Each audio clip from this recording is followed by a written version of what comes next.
हरे।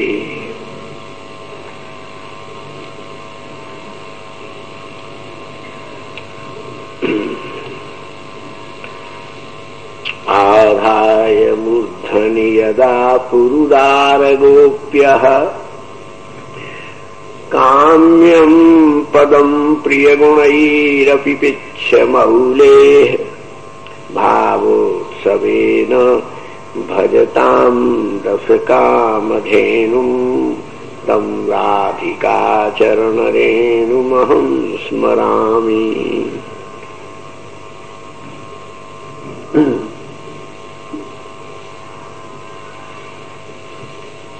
सुनानिधि जी के पूर्व श्लोकों में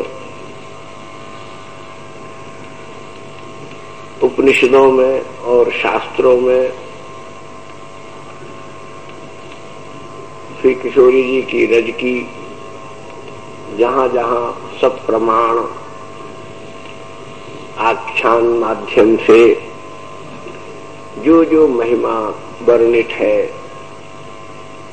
उस सब को ज्वलंत प्रमाण के रूप में दृष्टिबद्ध करके ग्रंथकार महानुभाव ने श्री किशोरी जी के चरण रज की महिमा का मंगल गान किया है। ये जितनी संपूर्ण श्रीमंतनी गोपियों के जो यूथ हैं, अनेक यूथ हैं, अनेक बरूथ हैं,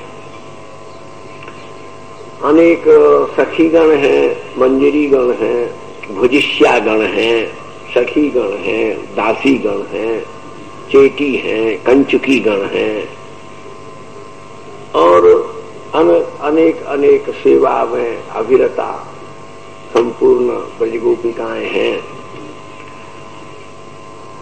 और उनमें सबका सौभाग्य अशेष विशेष है। वे श्री कृष्ण के अशेष रस विशेष का साधिकार अपना बड़ा अधिकार मान करके और उसका सेवन करती हैं, आस्वादन करती हैं। तो औपनिषदों में ये प्रश्न खड़ा हुआ कि ये अधिकार उनको किसने दिया, ये किस साधना से, किस अनुष्ठान से, किस योग से, ऐसा इनने कौन सा व्रत उपवास किया जिससे उनको इस प्रकार के श्री कृष्ण के साक्षात शिखपिच्छ मौली श्री कृष्ण के इस माधुर्य संसेवन की अधिकार भूमि उन्हें कैसे प्राप्त हुई। तो सरस्वती पाद ने संपूर्ण शास्त्रों के प्रसंगों का संस्मरण करते हुए उसकी निष्पत्ति प्रस्तुत की कि यह सब महिमा श्री किशोरी जी के चरणों के रज की है और इसके लिए कोई विकल्प, कोई साधन, कोई उपाय और कोई उपक्रम नहीं है।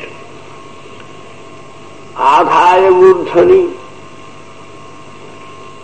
इसमें एक बड़ा सुंदर संस्मरण वाल्मीकि रामायण से उद्धृत है।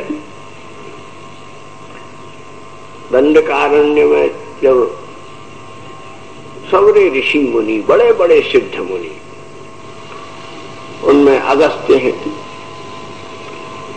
और सुतीक्ष्ण हैं, अगस्त्य जी हैं, सुतीक्ष्ण ऋषि बड़े, महर्षि मतंग हैं और बहुत से ऐसे दिव्य ऋषि हैं जो लाखों वर्ष से साधन कर रहे हैं, तप कर रहे हैं, योग कर रहे हैं और सब प्रकार के ज्ञान से, वैराग्य से पूर्ण है। तो वे ऋषि 10,000 ऋषि, अब उन 10,000 का नाम कैसे गणित करें। वे 10,000 ऋषि अपनी अपनी समाधि में थे, घोर समाधि में थे। तब उनकी अंतः समाधि में ये सहज रूप से एक बड़ी अनुभूति उत्पन्न हुई कि ये जो गेंदा, कमल, गुलाब, ये दूसरे दूसरे जो प्रियाबांस, पात, स्थल कमल, जल कमल, मंदार, पारिजात, मौलिश्री और अनेक प्रकार के सुंदर सुंदर वासंतिक सुगंध से पूरित कुसुम बल्लरियों का मलयानिल द्वारा सुगंध समाधि में पहुंचना संभव नहीं है। तो सबरे ऋषियों ने विचार किया। महर्षि लिखते सर्वे ऋषयः विचिन्वन्ति गीर्वाणतापूर्वक गवेषणारताः सर्वे ऋषयः तत्त्वचिन्तने रताः। सबके सब ऋषि बड़े आश्चर्य में पड़ गए। 10,000 ऋषि जिन्होंने सहस्त्र सहस्त्र वर्ष तक बड़े बड़े तप किए, योग किए, संसिद्धियां प्राप्त की, जो श्री रघुनाथ जी को अस्त्र शस्त्र देने में, सारे ऋषि विश्वामित्र ने ही तो रघुनाथ जी को अस्त्र शस्त्र दिए, महर्षि अगस्त्य ने सबरे अस्त्र शस्त्र रघुनाथ जी को दिए, रघुनाथ जी को भी जिन्होंने ये कहा कि आप रावण को विजय करने के लिए आदित्य हृदय स्तोत्र का पारायण कीजिए, इसी से आपको वह सिद्धि मिलेगी। तो इतने समर्थ ऋषि के जो भगवान को भी शिक्षा देते हैं, उपदेश देते हैं, अस्त्र शस्त्र प्रदान करते हैं, दिशा दिग्दर्शन करते हैं, उपदेश करते हैं, तो बड़ा गंभीर प्रसंग इन्होंने इंगित से छेड़ दिया। इस आधाय मूर्धनि की व्याख्या वो कैसे करे जिसे वाल्मीकि के अरण्य कांड के हृदय का बोध नहीं हो। तो सब ऋषियों में तो इसकी 3 सरणी है, एक एक क्षण में हम वर्णन करते हैं।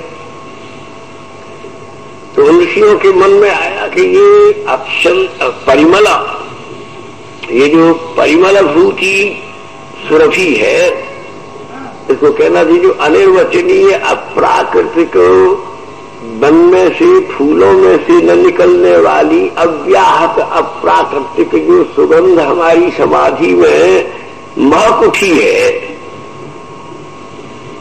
ये सुगंध कहां से आई है? ऐसा तो पहले कभी नहीं हुआ। सौरभ्य तो एकदम ऋषियों ने देखा वो सुगंध बढ़ती जा रही थी उनकी अंतःसमाधि में, वो उसकी महक, मादक महक। 2 चीज मादक होती है बंधु। अनेक बार श्रीमद् भागवत के आश्रय में निवेदन कर सकते हैं कि सत्संग या तो श्रवण करने में है, बड़ा मादक श्रवण था, कैसा मधुर बोले, मादक बोले, और या फिर अनुभव की सुगंध है। रुक्मिणी जी सत्संग का यही रूप स्वीकार करती है। तो तुमने शिशुपाल को प्यार क्यों नहीं किया?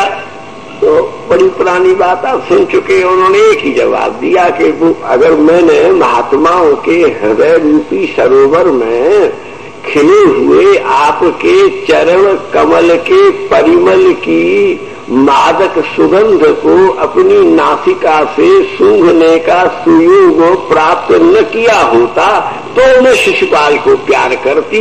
क्योंकि मैंने वह सूंघा है इसलिए मेरी विवशता आपको प्यार करने की हो गई है।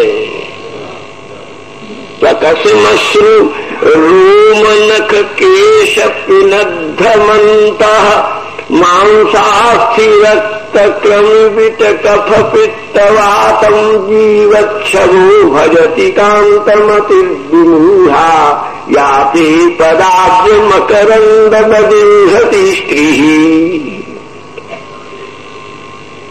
ते पदाब्ज मकरंद बदिंहति स्त्री। अरे भैया कमल की गंध तो वो कमल तो ऐसा है कि उसे तोड़ लाओ अपने घर में। राम जी के चरण को तोड़ के थोड़ी ले आओ, उसका तो ध्यान कर सकते हो, धारणा कर सकते हो। ध्येयमापदी,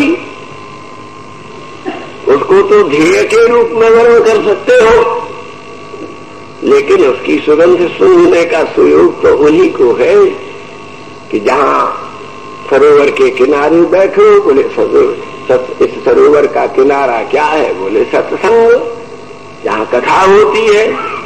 और वहीं इस सुगंध को सूंघने से क्या होता है, बोले संसार के प्रति तीव्र वैराग्य हो जाता है। संसार के प्रति तीव्र वैराग्य होने का साधन क्या है, बोले महत हृदय में महकती भगवान के चरण कमल परिमल की सुगंध का एक झकोरा घ्राणेन्द्रिय गोचरीय भूत जिनके हुआ है, उन्होंने संसार को नहीं छोड़ा है। बिल्ली की तरह से ये माया ही उनको छोड़कर भाग गई है। बोले बिल्ली क्यों कहा, ओतुल न्याय, इसीलिए कहा कि तुम्हारे घर में बिल्ली बच्चा देने के लिए घूम रही है। तो अब वो देखती है कि उसका बिलौटा बड़ा शैतान है, एक ही ऐसा बाप है जो अपने बच्चों को खा जाता है। वो गर्भवती बिल्ली के पीछे पीछे घूमता रहता है कि ये कहां बच्चे देगी और कहां मैं उसको खा जाऊंगा सबको। तो वो घर घर घूमती है कि मेरा बिलौटा कहां न पहुंचे। और जब बिल्ली बच्चे देती है तो घर में बड़ी गंदगी हो जाती है। तो उसके लिए क्या उपाय किया जाता है कि कहीं से खिले हुए सुंदर गुलाब ले आओ, और जिस कमरे में बिल्ली चक्कर काट रही हो वहां गुलाब के फूल रख दो। गुलाब के फूल से बिल्ली को बड़ी घृणा है, उसको एक स्वाभाविक नैसर्गिक नफरत है जपागंध से। जपा मानो गुलाब से।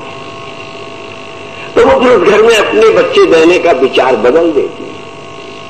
तो जैसे गुलाब के कारण से प्रसव करने के विचार को बिल्ली बदल देती है, ऐसे ही जिस घर में श्री कृष्ण के चरण कमल के गंध को छिड़क दिया जाता है, ये माया अपने प्राकृतिक गुणों को देना बंद कर देती है।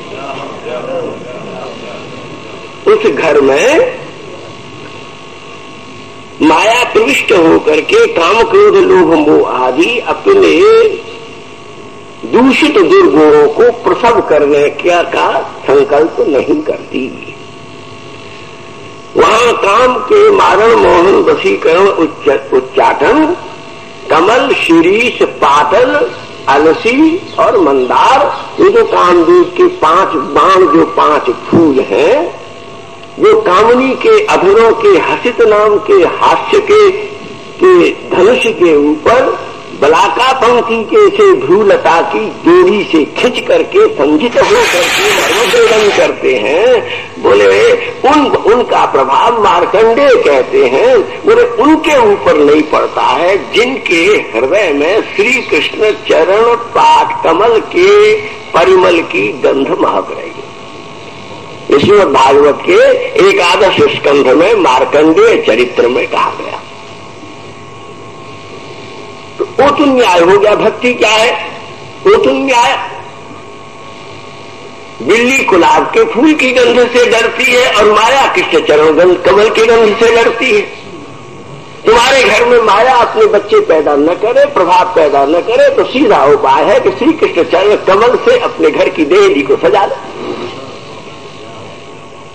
सहज रूप में ही, स्वाभाविक रूप में ही बड़े बड़े योग यज्ञादिकों से कौन काम को जीत सका, कौन क्रोध को, लोभ मोह को? ये भगवान है सबरे।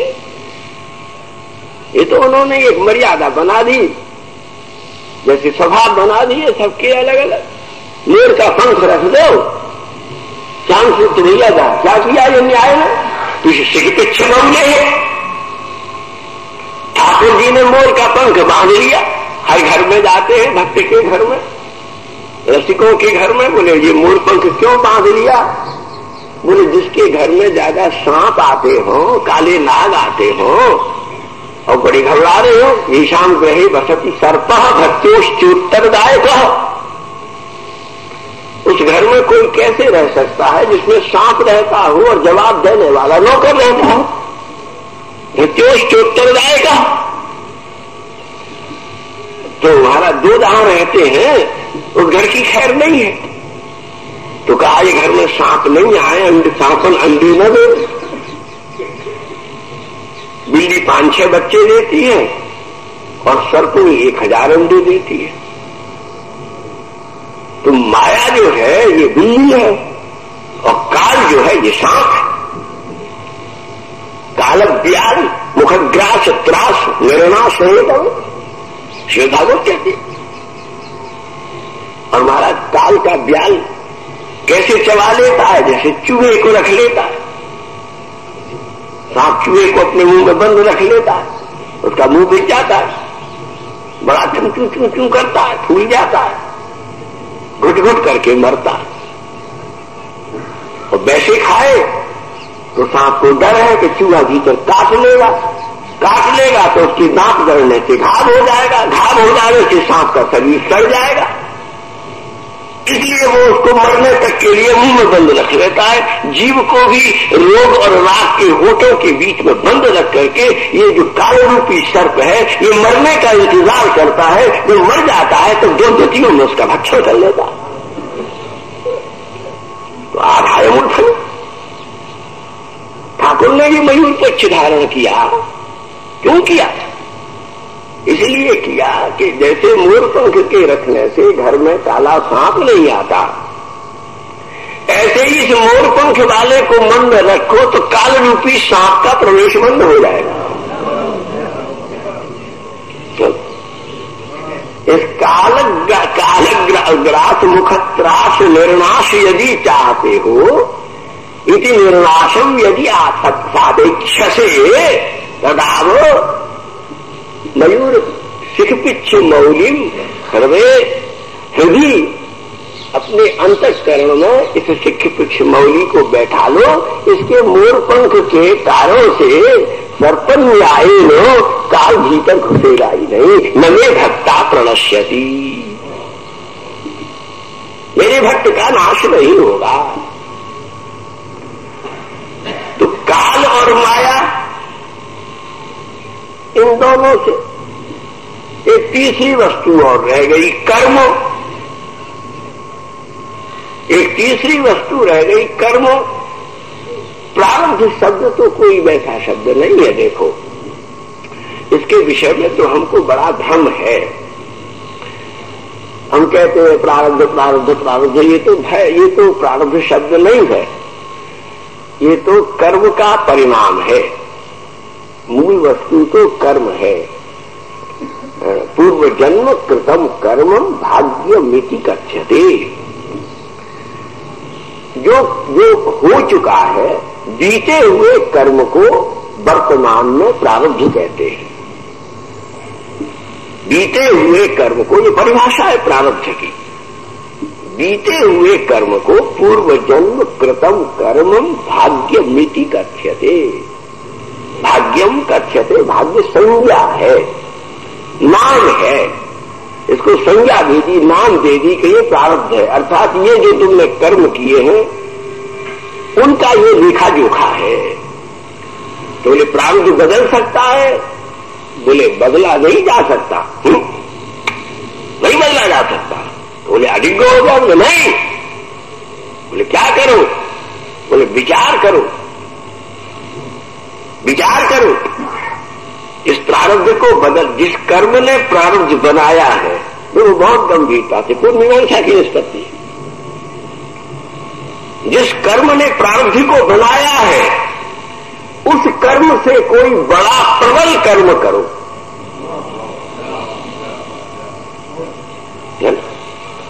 छोटे मोटे कर्म से प्रारब्ध, पूर्वकृत कर्म के प्रारब्ध को नहीं बदला जा सकता। लेकिन अगर तुम्हें इस प्रारब्ध को बदलने का इरादा हो, विवेक हो, तो तुम उस कर्म जिसका यह प्रारब्ध तुम्हें दुख दे रहा है उस कर्म से प्रबल कर्म करो। बोले प्रबलाति प्रबल कर्म क्या है? तो बोले शिखपिच्छ मौली नाम संकीर्तन। सब कर्मों से प्रचंड प्रबल कर्म है श्री कृष्ण नाम संकीर्तनम। और श्री कृष्ण नाम संकीर्तन के समय ध्यातव्य क्या है, ध्येय क्या है, गंतव्य क्या है? आराध्य साध्य परत्व भूमि में एकमात्र स्मरणीय वर्णीय अचिंत्य परत्व क्या है? बोले इसीलिए श्रीमन महाप्रभु कहते हैं कि आराध्यो भगवान ब्रजेश तनयः। ये ब्रजेश तनय जो है, यह जो माथे पर मयूर पुच्छ बांधे हुए हैं, इससे तो काल का शोधन हो जाएगा। और जो सुंदर इनके मुख में जो वंशी बज रही है, इस वंशी से के नाद से जो वृंदावन में बजती है, दो जगह बजती है। तो भाई हम बंसी तो जहां बजती है वहां नहीं जा सकते, बोले मत जाओ, तो वहां चले जाओ जहां वो इको होती है, तो वहां चले जाओ जहां उसकी गूंज है। बोले बजती है वृंदावन में और गूंजती है रसिकों के हृदय में, संतों के प्राणों में। जो समर्पित चित्ता दुतचित्त युच्चैः, शास्त्रकार कहते हैं कि जिनका चित्त दुत हुआ है, दुत माने पिघला है, द्रवित हुआ है, द्रवित चित्ता पुरुषा, दुत चित्त पुरुष जो है उन्हीं में वो पौरुष जागृत होता है जो परंतप कृष्ण प्रेम के